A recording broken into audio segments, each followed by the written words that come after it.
एक अवामी शख्स हूँ और अवाम के साथ रहूंगा। मेरा surrender part of my country. You can take your security council. Here you are. I am going.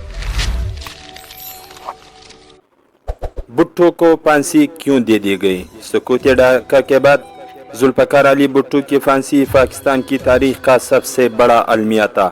4 अप्रैल 1979 को भुट्टो को फांसी देने के बाद इनकी लाश एक खसूसी तैयारा से आबाई गांव नोडेरो पहुंचाई गई, जहां नमाज फजर के बाद नमाज जनाजा पढ़वाकर सरकारी निगरानी में तदफीन की गई थी।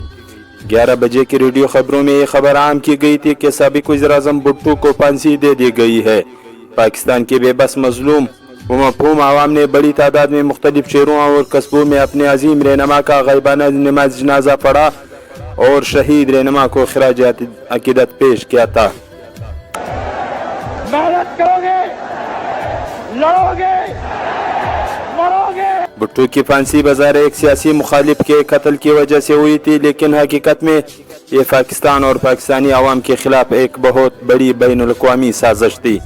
माजी के अलमिये में देखें तो वाक़यात की कड़ियाँ खुद ब खुद मिलना शुरू हो जाती हैं। भुट्टो को 81 मुकदमा कत्ल में फांसी की सजा दी गई थी, जिसका सारा दारोमदार वादम मुआफ़ गवाहों पर था। कानूनी माहिरीन इस बात पर मुत्तफ़िक़ है कि जब मुकदमा कमज़ोर हो, सबूत न हो और मुलजिम को सजा दिलवाना मकसूद हो तो वादा मुआफ़ गवाहों को इस्तेमाल किया जाता है। इस केस में ऐसा ही हुआ था। आमतौर पर वादा मुआफ़ गवाहों की सजा माफ़ कर दी जाती है या इसमें तख़फ़ीफ़ करती जाती है, लेकिन भुट्टो की फांसी इतना बड़ा जुर्म था कि इसके आसार मिटाने के लिए झूठा इतराफ़ी जुर्म करने वालों को भी ख़त्म कर दिया गया था। और जो मरकजी गवाह था, इसके बारे में ये खबर आम थी कि वो अमेरिका बहादुर की हिफाजत में था और कभी पाकिस्तानी अवाम में नहीं आया था। नवाब मोहम्मद अहमद खान नामी शख्स के मुकदमा कत्ल में मुलविस फेडरल सिक्योरिटी फोर्सेस के 5 अफसरान व एहलकारों को बशमूल DJFS मसूद महमूद और डिप्टी डायरेक्टर गुलाम अब्बास को वादा-मुआफ़ गवाह बना गया था, जिन्होंने ये गवाही दी थी कि वो कत्ल उन्होंने वक्त के वज़ीर-ए-आज़म जुल्फ़कार अली भुट्टो की हिदायत पर किया और कराया था। ये गवाहियाँ इकबाली बयानात की सूरत में दी गई थी, जिनके जरिए उन्होंने खुद भी अपने जुर्म का एतराफ़ किया था। चुनांचे इस केस में ट्रायल कोर्ट बनाए गए और लाहौर हाई कोर्ट के 5 रुकनी बेंच ने अपने सबबदीद इख्तियारात इस्तेमाल करते हुए मरकजी मुलजिम जुल्फ़कार अली भुट्टो के साथ साथ FSF के एहलकार 4 वादा-मुआफ़ गवाहों को भी मौत की सजा सुना दी थी। सिर्फ SFF के डायरेक्टर जनरल मसूद अहमद को रियायत मिली, जो पुरअसरार तौर पर गायब हुआ और आज तक किसी को मालूम नहीं कि कहाँ है, जिंदा है या मुर्दा। अहमद रजा कसूरी 1970 के इंतखाबात में पीपल्स पार्टी की टिकट पर कौमी असम्बली का मेंबर मुंतखब हुआ था, लेकिन ढाका असम्बली के इजलास के तनाज़ा पर इसे पार्टी से बाज़ाब्ता तौर पर निकाल दिया गया था। इस तौहीन-आमेज़ सलूक पर वो भुट्टो के खिलाफ इश्तिआल अंगेज़ तकारीर किया करता था, हत्ता कि इसी बुग़्ज़ में 1973 के आईन को इसने वोट तक नहीं दिया था। इस नुक्ते पर 4 जून 1974 को वज़ीर-ए-आज़म भुट्टो के साथ असम्बली में इसकी तकरार हो गई थी, जिस पर भुट्टो ने तेश में आकर कहा था कि मैंने इस शख्स को बहुत बर्दाश्त किया है, ये मुजस्सिम ज़ेर कातिल है, अब मैं इसको कतई बर्दाश्त नहीं करूंगा। भुट्टो के ये अल्फाज मुकदमा कत्ल की बुनियाद बना दिए गए थे। इस वाक़े के चंद माह बाद 10 नवंबर 1974 को नवाब अहमद खान का कत्ल होता है। अहमद रजा कसूरी अपने बाप के कत्ल की FIR वक्त के वज़ीर-ए-आज़म जुल्फ़कार अली भुट्टो के खिलाफ कटवाता है। पाकिस्तान की तारीख का यह अनोखा वाक़या था जब लाहौर के उचरा थाने में एक थानेदार ये रिपोर्ट दर्ज कर लेता है, इस पर तहकीक होती है और आदिम सबूत की बुनियाद पर केस दाखिल दफ्तर हो जाता है।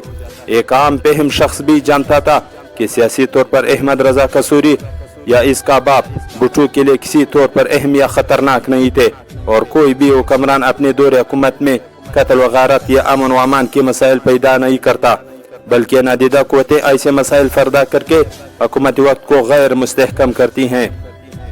ये भी एक तारीखी हकीकत है कि जुल्फ़कार अली भुट्टो पाकिस्तान के एटमी प्रोग्राम के खालिक थे और अमेरिका इस प्रोग्राम के सख्त खिलाफ था।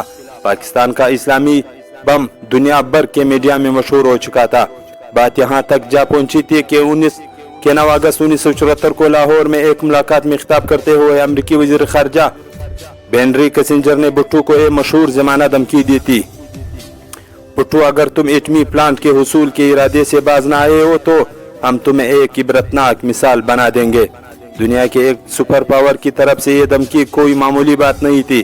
اس دھمکی کے چند ماہ بعد ہی قتل کی واردات ہوئی تھی جس میں بھٹو کو نامزد کیا گیا تھا۔ پاکستان میں ویسے بھی غداروں اور رستنگ کے سانپوں کی کمی نہ تھی۔ مینو نوٹ وخا میرا کود ہے بنے کے مطابق ڈالروں کی خاطر ملک کی سالمیت اور قوم کی غیرت و اہمیت داؤ پر لگانے کی روایات بھی ملتی ہیں۔ 1970 کے انتخابات میں ایسے ہی سازش عناصر اپنا کھیل کھل کر کھیلاتا جو پاک میگزین کے دیگر تاریخی واقعات بھٹو کی پھانسی کسی ایک فرد، ایک رہنما یا ایک نظریے کی نہیں بلکہ پاکستان کے غیور عوام کے خلاف باطل قوتوں کی کامیابی تھی۔ اس پھانسی سے یہ ثابت کیا گیا تھا کہ پاکستان میں طاقت کا صرف چشمہ عوام کبھی نہیں ہو سکتے اور یہ پاکستان جیسے اہم جغرافیائی محل وقوع رکھنے والے خطے میں جنگل کا قانون چلتا ہے رہے گا اور یہ کہ اس ملک میں بھٹو جیسے عظیم غیور اور خوددار لیڈروں کی گنجائش نہیں ہوگی۔ اس بدنامی زمانہ مقدمہ قتل میں بھٹو کی بے گناہی مسلمہ تھی۔ بھٹو کا مقدمہ قتل پاکستانی عدلیہ کی وقار پر ایک بدنما داغ تھا۔ بھٹو کے قتل میں ملوث ایک ایک شخص قومی مجرم اور لعنتی کردار ہے۔ تاریخ ایسے غلیظ کرداروں کو کبھی معاف نہیں کرے گی۔